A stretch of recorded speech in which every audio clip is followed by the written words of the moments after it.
let's be real. You didn't even like me when we first met. I did not. Well, I didn't even know you. You did not. You knew me. I did not. Did not like I me. knew of you. You had a dislike for me for nothing I had no control of. That's correct. That is correct. And then fast forward to 10th grade.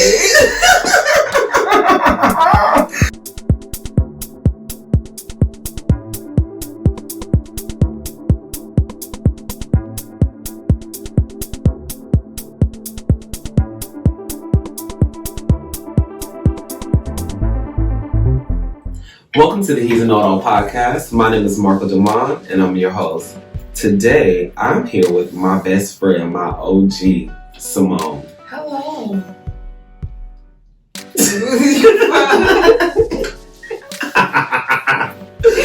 Let me sip on my drink, girl. Where can they find you at? Bvosh. Bvosh is my name on Instagram. You might have to spell that. BVOSH, literally Bvosh. Okay.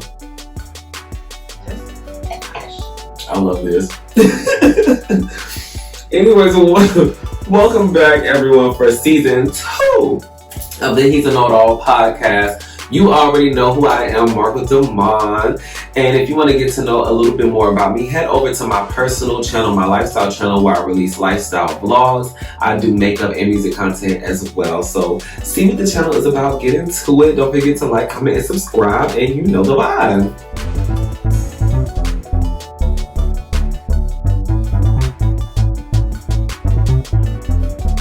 So excited. If this is your first time seeing us here on YouTube or seeing me here on YouTube, welcome to the DaVinci 3 network. Of course, the He's a Know-It-All podcast is the main feature. We do also release behind the scenes segment, which could be anything. It's my version of a masterclass. Usually I do soundtrack releases where I show the workspaces of me putting my songs together, and those songs are then released on Fridays. And also, if all has gone to plan during the off season, I am hitting you all with gameplay content. So please be checking the schedule, checking the channel out for that.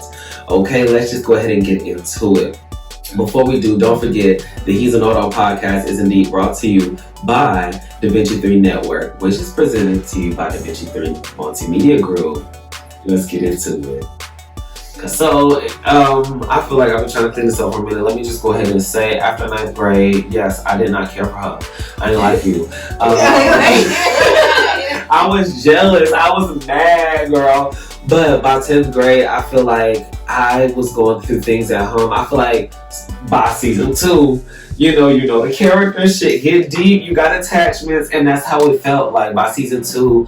By 10th grade year, we get to Glanville's class, and I just remember I saw something in you. Same way with Aramis. Like I remember the first time I looked at you and how I felt.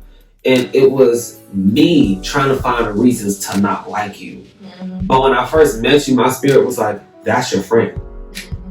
Mm-hmm. My spirit was like, that's your friend. And who be your friend? Literally, down for you. 15 years later. Your back all the 15 years later. And the same way it was with Aramis. Like the same way it was with Aramis, like at that McDonald's, I looked at her and my spirit said, that's your friend. And that shouldn't be crazy because you remember like everybody was like gravitating me, and I was like such a like loner. I wasn't fucking with people. Like I was fucking with you, like yeah, you're cool. You fucking with people who you went to middle school with and you knew, and you were cool with in middle school, and it was a high and by basis, but so it was like I was fucking with my cousin, and you know. Yes, Miss Floyd. I hope she's doing good. It is. And her son is so fucking handsome. Yes, I love that for her. I'll God. never forget that party she invited me to. She is always I'll never forget. Because of her name is AB. Yeah. Because she is always number 1 in my phone, and Malachi always be hitting her number. And one day she called me. She was like, "Girl, you always be FaceTiming me, calling me. Do you mean to call me? Because I haven't talked to her in a while." And I was like, "Girl, that's my son." And yes, I meant to call. It's genuine and it's still love there, you know, of course. And I don't talk to I just don't talk to everyone all the time. That's and I can't. And it's crazy. You know what I talked to today? Who? Nico. Did I tell you that? You did not. I talked to Nico. Let's talk about that off camera. But it's okay to talk to him about it on camera. If you feel. Yeah, because he's doing really good. And I'm so proud of him. And he's been doing, you know, he's always had a passion for cooking. Yeah, you told me. And he's been cooking and selling his plates and I'm just so proud of him because he's been staying on the right track with everything. And not getting into trouble. And being a good dad and just doing what he can do. So props to you, Nico, if you look at this. Okay. So 10th grade was crazy. Like I said, life started to really set in. There was a lot more going on at home that I wasn't ready to talk about, and I had no friends. It was like, and everybody was assholes to you, and I just really, I understood and I didn't understand at the same time because I was like, okay, something is going on with him in a sense where that. Of course, he don't feel comfortable talking to you. I'm standoffish. He's at a defensive. Yeah. He's defensive because look how y'all treat him though. Yeah. At the same time, yeah, he's smart. He got his shit going on, but that's not no. You know, I just didn't understand it because I never had class with you until Glanville. Yeah. But even in Glanville class, you came off to me differently than you would have anywhere else. Yeah, you would have been like, Glanville, you taking this homework because I did it. You turned your ass around and said, do you have no homework? And do not copy it word from word. Because, baby. And I was like, okay, no. And, yeah. That was some real ass shit. Because, like I said, you remember just going from earlier what I said, I was going through some shit that those years. Like, I was still mentally and that shit slipped my mind. Like, Glanville homework, like, you know, I always been on top of my, like, even in going through, because after that we was like you will keep me accountable for doing my homework. Yeah, you was a person that's like, okay, this. What's up with that? If you need it, like, as soon as you get home, you're like, yeah, I'm just working on this. And you're like, go ahead and go knock yours out. Okay. And you know, I was the person that go to sleep and wake up at 3 o'clock in the morning and try to get it done and do my homework and be like, I ain't finished this. But you got me to a point where I was just knocking it out. Fuck it, yeah, like you showed me how to take accountability for myself when it came to that. And I appreciate you for that because you showed me discipline in a way as how your parents showed you. Because I was like, okay, Marcco going home and knock it out. Well, I can just call him and we can knock it out together. And we were literally doing homework every day together. Like, right. And that's why, you know, she kept saying, like, we could be on the phone for hours, just chopping it up. Doing homework. Literally. Okay, Marcco, okay, look, I got, what you get for this? What you get for this answer? I'm like, go back and double check. Okay. I'm like, did you try this? But because we had a math class together and we had an English class together that 10th grade. And we started out 10th grade with just 3rd period Glanville English. But when they fixed your schedule, you ended up in my math class because they had you in remedial, but they put you in the not remedial. They had me in that nigga said remedial. That nigga walked me all the way down. They had me in the regular math class. Okay. And then they put me in accelerated because we on track for her. Because they had regular math class and then they had algebra. Yeah. It was that the other or accelerated algebra. I think they had algebra was what they were doing generally, and then they had us on like pre-cal. Yeah. Oh yeah. That's what it was. Accelerated was in pre-cal. So you went from regular algebra to pre-cal. Because I was like, this is stuff that I was doing in last year with Patterson. Yeah. Yep. So all the whole time, like, we were on calculus. We were working in calculus the whole time in high school. Yeah. Because then you remember I went to Dr. Taylor Shaw. No. Dr. Elijah? No. Dr. No, he did history. Damn, I cannot remember his name. No. Kirby taught IB class. She taught IB math. Because remember, I was in IB math. I didn't take calculus after that. I just went straight to IB math. I did not want to do calculus. And they wanted me to do calculus, and I opted out of I was in calculus. I was like, no, calculus was so hard. I took freaking calculus 9th and 10th grade. No, 10th and 11th grade year. And I was like, no. And I was like, which was freaking calculus times 10. They had us doing. It was math 5. You remember like 3 pages? You remember those quadrillions? Yes. Oh my God. We had to do 3 pages of freaking math. You know what's crazy? Problem. Like that. You know what's crazy? Crazy, and I thought it was gonna be easier. To this day, I would still go back and do the math problem. No, you know, to this day, you know what I would do to this day though? I always said that, and I told my nephew that because he is so smart. I always said, go in and don't exert yourself on no IV. Yeah. Do what's going on. I would have do dual enrollment. I would have had my degree. Man. Go get another degree in another 2 years. I would have did that. Literally, yeah. Like, that was it for us. That I would not have did IV. Yeah, I wouldn't either. We did that for bragging rights. And I'm saying that on camera. We did. I would not have did IB. And we were talking about IB class. Like, well, yeah, you're always the, smartest in your class, and then we were talking about IB classes too, but and we were, but at the same time, I did that for a 5.0 GPA, which I could have did that with AP classes. So fuck out of here. So long story short, we ended up in 10th grade in this English class. One day because I had an evil stepmother, and that's all I'm gonna say about number 3. Yeah, fuck her. So, but I know my dad watching, he would be like, be mature, be classy. Okay. Keeping it cute. Sorry, Pops. Keeping it cute. Sorry, Pops. She did a lot. Because let me tell you, She's getting her own book. When I tell you, I brought my best friend lunch so he could be okay. Trust. Okay. It was a lot. Because sandwiches wasn't cutting it. We're not even going to go there. But sandwiches wasn't cutting it for this grown ass man. Like, let's be real. We did a lot. What you eating? Sandwiches? What she had? McDonald's? She had what? Wendy's on the counter, and it wasn't for you. That was my birthday. That was my birthday. You remember that, but it wasn't for you. It was. No, not that time. No, I'm talking about that time when she had Wendy's bag on the counter. It wasn't for you. Yeah. Because she told you to go in there and make. Yeah, and she told you, and then Wendy's, she got you what? A junior meal. Mm-hmm. She got a 12th grader a junior meal on my birthday. On your birthday. Yeah. Come to your best friend's house. We making Chinese food. Stop playing with us. And what you do? That's okay. What you do? Come to your best friend's house. Ask her could she come. She said. Okay, she said no. And what you do? I win. And what? And I've already apologized to my dad about that. But at the same time, but come on. Yeah. And you're across seas, so you don't even see this because you wouldn't even allow that shit. Yeah. You cook. He would have cooked. He cooked. And it was my birthday. You would have went out. Longhorn. Something. The Ruby Tuesday.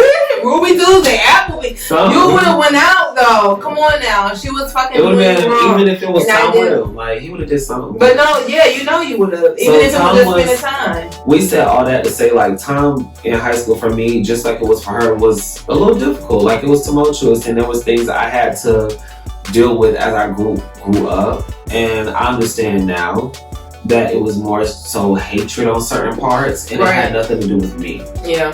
But that's why something in my spirit when I turned, like I had that assignment, and she was so adamant about checking my assignments, emailing my teachers, just making sure that you was on track for school and stuff like that. So it looked good on paper. But I applaud her for that because she made you the person that you are today far as organization and getting your shit right. Like you will write your shit down, you will write your bills down, you will make sure that you have stuff in order where you like, okay, A, B, C, D. Yeah. Financially, even financially, you know what I'm saying? Because you apply that financially, and you're an organized person. So I give her that. Yeah. I give her that one thing. It's because of her, I don't settle. Like she was the one who was like, I give her that one thing. She has done that. Yeah. Even if she didn't mean to do that, she did that. She did I took the best from it, but. Yeah, in 10th grade, I found myself having no friends and needing a friend, and I didn't give you the homework because I needed a friend. Yeah, my spirit said, check on her. Yeah. And you always said you know that. me. You always said that. What my spirit say, and remember, I felt a way about you. And you remember when you said that, I kind of looked at because I was sitting behind you, and I kind of looked at you like, what do you want? Like, Marcco, like you the person that everybody be stuck up and all this, and I've seen you do that. So I'm like, okay, so he's trying to reframe me in a way, and I'm like, no, I don't have the homework. And you was like, okay, sis, you must take this down, don't copy it word for word and get it done because I'm going to turn it in. Okay, and then real quick, what I do? Take that. Girl, I said, here you go, thank you. I said, thank you. Okay. And then when everybody else has started asking me, do you have the homework? No. No. And that's when you knew. You was like, oh, okay, she real. Okay, because we're not about to pass this around. Mm-mm.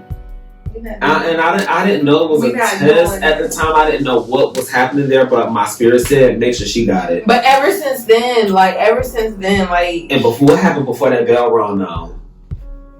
Mr. Glanville, are you still taking up this homework today? He was like, no, I forgot to take that up today. I'm not going to take it. He ended up giving it to us as extra credit, didn't he? Mm-hmm. Oh, because he couldn't fill the whole class for not having it. I was like, no, sir. Kim was watching. I was like, I don't care. Kim was literally on Class Dojo every fucking day. I was like, I don't care what none of these other students in here say. My stepmother is literally checking to make sure that this assignment gets graded and turned in. You will be collecting this assignment. She is not accepting he didn't take it up. Okay. She knows I did this homework. She checks my homework every night. Like faithfully. Collect it for me. Check it for me. Graded and put it in now. Cause stop playing with me. Cause she graded it already. Literally. I'm like, who is finna deal with this? But like I said, she made you the person that you are today, and and that's the only thing that I can give to her. Yeah. And no, I'm not even gonna say that's the only thing that I gave to her, because even with her nastiness and even with how she treated you, that made you to the person that you are today. Because you don't tolerate anything. Like, let's be real. Like, you never tolerated anything before. Yeah. But like, even with that, it's like, even with, it comes to love. You know what I'm saying? When it comes to love, you're not about to tolerate it because you love that lady. I did. You did. You remember when you fasted? I did. I remember you wouldn't talk to nobody. That whole day. Teachers. No, not me. Not nobody. You wouldn't talk to nobody. And what you write me? I'm praying. I am fasting and praying for my mother. Yes, she's coming. Yeah. And you loved her. Mm-hmm. You. I needed a mother. And I can't take that from you because you love her. Like, you can't take that from her. You loved her. She was a mother when she needed to be. Yeah. When she needed to be that mother for you, she played that role. She played that fucking role. However, she had to play it. She played it. And she was that. So it was. And when you got to a point where you was mature and grown, like in a way, because even though we was only in 10th grade, like we was on that verge of being grown. Yeah. We was on that barely legal. Yeah. But we was still on that verge where we know right from wrong as far as we can make it. Yeah. So like, she played that role for what she had to play that role. She was in your life for what she needed to be in. Mm-hmm. Like, God had that set up for what, like, even everything that you went through beyond that, like, God had that set up. Even with your dad and everything. Yeah. God had that literally set up for you to become the man that you are today. Like, how strong you are, how like-minded, like, you know what you want for yourself, and you're not settling for anything less because you know what you deserve. Yeah. Like, God had that set up because without you going through all that, even though that was a lot for you to take at that young age, and I couldn't fathom because I'm like, how? Yeah. Like, as your best friend, because I had both of my parents, I'm just like, how? Like, God literally set that up for you to be, and I just watched you become stronger and mentally, like, how you mature, like, faster. Like, I just literally watched you do that, and it's just like, God got a plan for you, Marcco. God got a plan for you, and He's taking you through these battles and these struggles because He's making you stronger, and you ain't doing nothing but busting them out. Like, literally, everything. Like, you busting that shit out. Like, God just, like, got something so great for you, and He just wants you to go through these battles just to see. He wants you to be relatable. It's like He wants you just to be, like, he wants you to be relatable and able, like, that nonprofit that you got, like, that nonprofit that you gonna do that. you're going to do that. Yeah. Like that's going to happen. And you're going through this because you're going to relate to those people that you're helping. Yeah. On a deeper level. Because, hey, I was there. Yeah. And on this type of aspect. Everything that you just didn't even realize that you was like, you just like, why God? Why God? Because I know you question God. I know what you've been through, and I know. Even though you try to put that strong facade, I know, Marcco, that you said, why? Yeah. Why me? Why I gotta go through this? Why I gotta take this? Why me? Because he got something better for you, and you just gotta keep that. You just gotta keep that in your mind, like God got something better. And for real, like I always say that, like you've been through what you've been through for a reason, and you're gonna relate to some people, like you're not even gonna realize that shit. You're gonna come back and this is gonna be hindsight. I swear it's gonna be hindsight. You're gonna be like, oh, okay. I went through this because of this. I went through the phase of feeling like I need to go do this and this to be loved and accepted for this. Like, it's gonna all come into hindsight and you're gonna be like, okay. Yeah. It's crazy. I feel you. I accept that. I feel you. But I don't know. I just okay, you feel me all up there. But I remember a time, and it's just like from that moment on, like you said, like we just keep dabbling in and out of. You never know who will save your life one day. You'll never know where you're headed one day. You'll never know how things work out. Right. And who's to say, like, on one hand, things that I know for a fact, things that I've seen in the spirit, things that I've seen in my dreams have come to pass. Right. Girl, you have a son and you have a daughter. You used to always say that you were going to have a son. You are a mother. It happened. It didn't happen in the order that you said, but baby. And somehow I feel like I knew you used to have a son first, but I feel like that was a little too cliche. It's like everybody expects you to have a son first. But you know what's crazy? And I knew she was going to sit you down. I know. You know what's crazy? Set me all the way the fuck down. Girl. But that son of mine, I feel like that son of mine, like the daughter has gotten the father that she has, but she has also got an additional father that she has. Yeah. And that son's father was supposed to be like that son's father. Like I wasn't supposed to have a son with that first father. Right. You know what I'm saying? Like that wasn't supposed to be my son's father. Because my son's father, I could give him his accolades. Yeah. Like I could say, I don't have to buy no clothes for my son. I don't have to buy no shoes for my son. My son rocking the same shoes his daddy rocking. Same Jordan, same Nikes. I don't have to buy, I don't have to worry about my son. Right, because his dad is right there. His dad is right. And in the same breath, I don't have to worry about my daughter. Yeah. Because my son's father is making sure that she's straight. Yeah. And when you address her, you're going to address her as his child. Yes, you will. And he's not taking that. That's his child.